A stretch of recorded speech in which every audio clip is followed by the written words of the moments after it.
Concacaf Gold Cup. Today we're joined by defenders Tim Ream and John Tolkin. As always, if you'd like to get in the queue to ask a question, you can do so by virtually raising your hand. For those of you here in Palo Alto, the national team training tomorrow, 10:45 a.m. at the Stanford University Soccer Stadium. Mixed zone at 10:45, training at 11:30, open for the first 15 minutes. We'll begin with questions and start with Jeff Carlisle from ESPN FC. Thanks, Michael. Hi, guys. My question's for Tim. After a result like Tuesday's, how do you go about manufacturing confidence again within the group? I mean, is it one-on-one meetings? Do you meet in small groups? I mean, how do you go about going through that process? I think it's a lot of individual conversations, but also then small group conversations, as you mentioned. I've talked to a few guys, and I think above all, it's a learning experience. A lot of these guys haven't faced that type of competition before. That level, that type of team, a team from who's been together for a long time and done very, very well. And again, it's one of those that you look at it and you analyze it and you recognize that it wasn't good enough. But it's also you can take so many different learning experiences from it. What is it going to take to get to that level for a lot of these guys, and what do you have to do day in and day out to be able to put those things right? And really, like I said, just use it as a learning experience. As hard as it is in that immediate moment after, and how terrible it feels to to lose the way we did and play the way we did. It's something that you just have to take on board and understand what it takes to get to that level and compete at that level. Next will be Ryan Talmadge from Goal.com. Thank you, Michael. This one's for J-My. Obviously, when you look at the fullbacks in this camp, I think you might actually be the one with the most senior national team experience. And when you look at that position, obviously you have guys on different sides, but there's a push and pull that has to go on when you're playing at left back or right back. So like when we're looking at that group, how are you guys kind of guiding each other through these moments? And what are the ways that you guys are all kind of developing chemistry as a backline, considering that you're all pretty new to this? Yeah, I think I would have the most experience in terms of first team appearances. But I think that's kind of what this Gold Cup has been about, giving opportunities for everybody. And I think Tim touched on it a bit as well. It's a learning experience for everybody. It's always a learning experience for everybody, even myself included. But yeah, I mean, I've played with Nate before. Obviously, with Alex and Max, I haven't really been around them much. So yeah, me and Nate talk a lot. I think with Max and Alex, they've been doing really well, and yeah, just keep progressing. And it's still early in this camp, and we have a whole tournament to get through. And there's a lot of positives and things to learn from the last two games.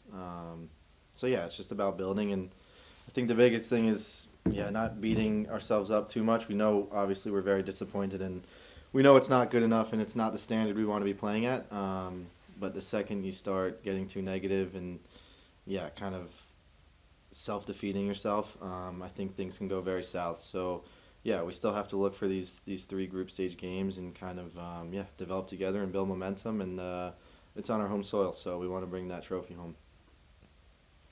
Next will be Sanjay Sujan-Thakumar. Thanks, Michael. Thanks, guys, for doing this.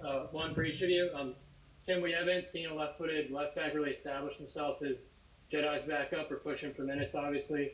Could you talk about what you've seen from J-My in this camp so far and what you think you can add to the team? And then for you, J-My, anything you're learning from a veteran defender like Tim about how to go about, going forward on the left side and tracking back as well? Thanks. Nothing like putting us on the spot, huh? No, listen, for me, I was really looking forward to January camp and actually getting a better understanding of his game, just watching it from afar previously, and understanding what his tendencies are and how he likes to play and where he likes the ball. And it was a little bit bittersweet in January seeing him head off early, but playing the other night for those 45 minutes, just seeing the work rate. Obviously, he's come in a little bit later than the rest of us, but head down, hard worker, aggressive, good with the ball. And it's that kind of that mentality that he has that has kind of seen him progress consistently through the last couple of years and seen him make the move to Europe. So just enjoying, like I said, just enjoying finally getting to play and understand not just him but all the guys who we've not had a lot of reps with. So like I said, a good 45 minutes, albeit in a not great situation last week, but on Tuesday, but really looking forward to continuing to create that connection on the left side. That's so sweet of you. I know, you're welcome.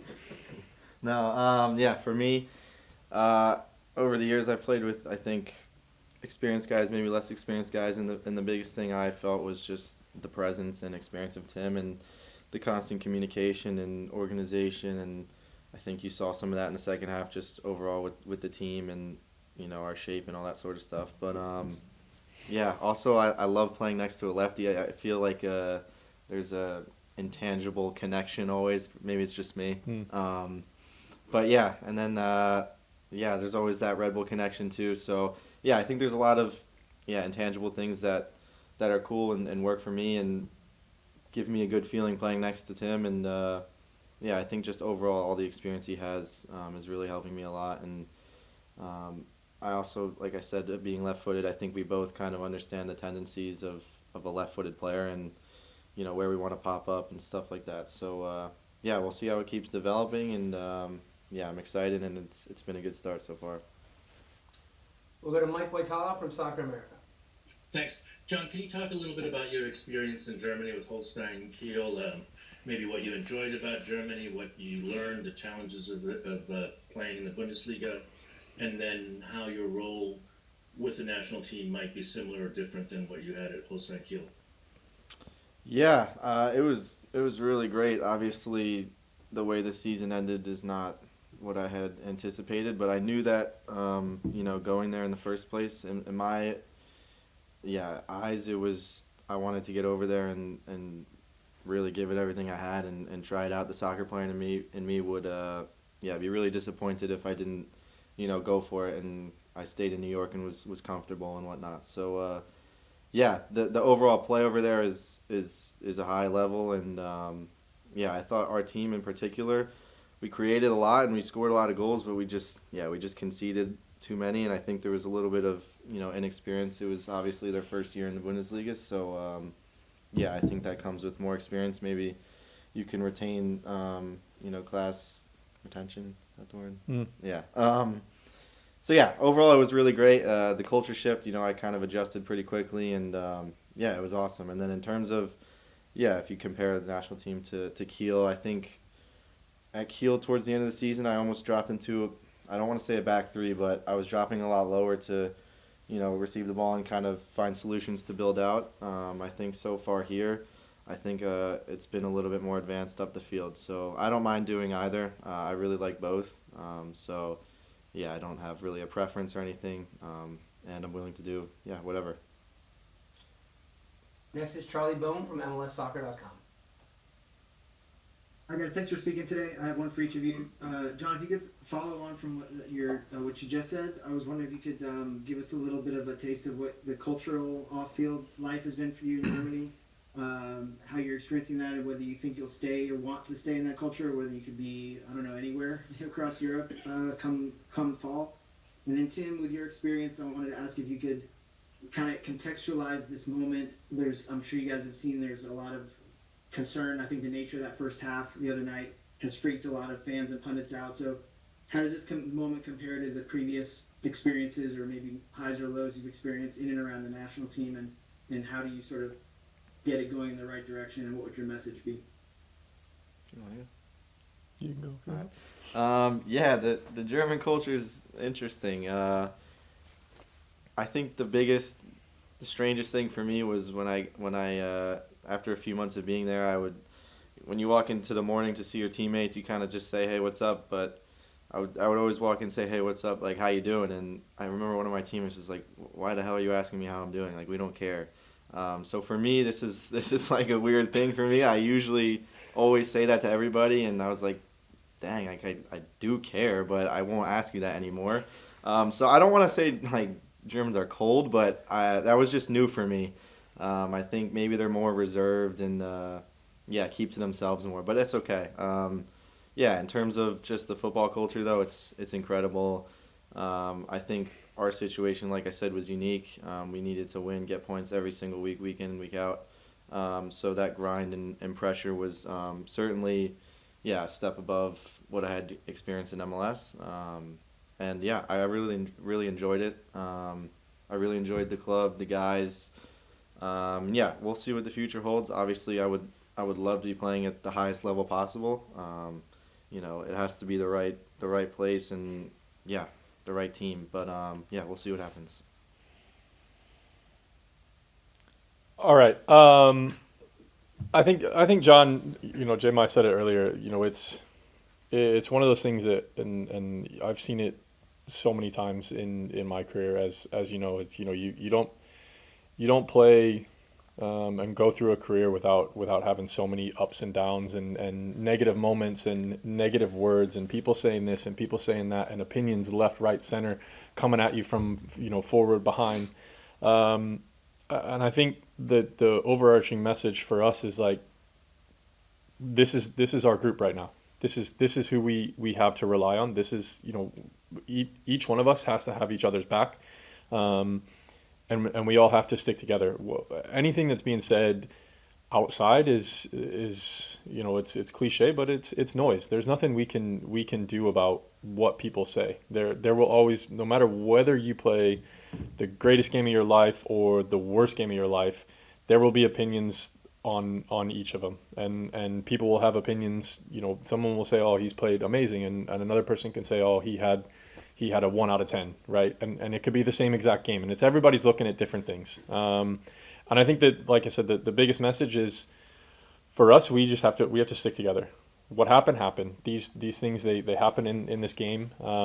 It has a funny way of knocking you down when you most need it. And it also has a funny way of kind of building slowly and having a slow burn type of feel. So I think I'm again trying to tell the guys, this is new to a lot of people. It's new to a lot of guys, and it's just a matter of, right, let's just put our heads down and we back each other up. Communication as high as it possibly can be, and we get through it. It's a storm, and you can either run from it, you can hide from it, or you put yourself back out there and you say, okay, we're going again. This is it. We're going back out on the training ground. We're going back out on the pitch. And what are we doing today? What are we doing today to get better? What are we doing tomorrow to get better? What are we doing in this game that will help us win the game? And that's all you can do. You can't focus on everything that's being said around you, and that goes for even close family and friends. It's you have to rely on the guy sitting next to you and the guy sitting across from you and the guys that you have on the field. And that's what we have to do, and that's that's all we can do. We'll take 2 more questions and continue with Becky Sullivan. Hey guys, thanks for doing this. You can hear me okay? Yep. Great. So just following on that, Tim, just to turn that to John, Tim was saying this is new to a lot of people. It's new to a lot of the guys. Obviously, you're one of the younger guys, especially compared to how much experience Tim's got with the team. Can you just kind of follow through on that, just like what this moment is feeling like to you? What kind of conversations you're having with the other guys on the team, especially kind of those younger guys who are new to it? Yeah, to be honest, the chaos of going through relegation has kind of helped me. I think it's kind of a chaotic time right now, and like Tim said, I think it's really it sounds maybe like we're lying or something, but you really just have to look to the guy next to you, and it's just fight for the guys each training session, each match, because what you see online, all that media, all the opinions, it's impossible this day not to see it. But yeah, like I said, you really have to lean to the guy to the left and right of you and trust that they're going to work their ass off for you. And yeah, we have a huge opportunity right now to kind of change the narrative and yeah, set the focus towards the World Cup coming up next summer, and that's to win this tournament. And yeah, that's what we want to do. And in order to do that, you kind of have to block out all that other noise and focus on all the people in this room and in the locker room and the coaching staff and the training staff and yeah, all the people we're traveling with together and who are working really hard to get us prepared for these games. So if we can do that, I think you're going to see success on the field and yeah, hopefully lighter spirits all around. Oh, you guys are pretty good spirits. Yeah. Yeah, for sure. Yeah. But you know what I'm trying to say. Last question comes from Andrew Jones. Thanks, Michael. As always, first for you, J-Mont, with Kevin over there as well as Joe. Obviously, Gio, did you have a chance to interact and talk with them and how they help you with transitioning to the Bundesliga?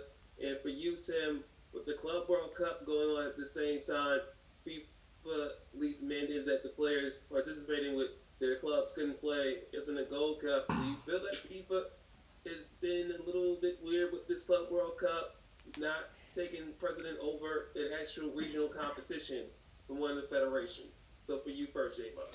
Yeah, really fun for me. Obviously, it's Kevin, James Sands, Scally, Gio. It was awesome to see them and catch up with them and kind of talk about how their seasons have been going and their living situations outside of the training ground.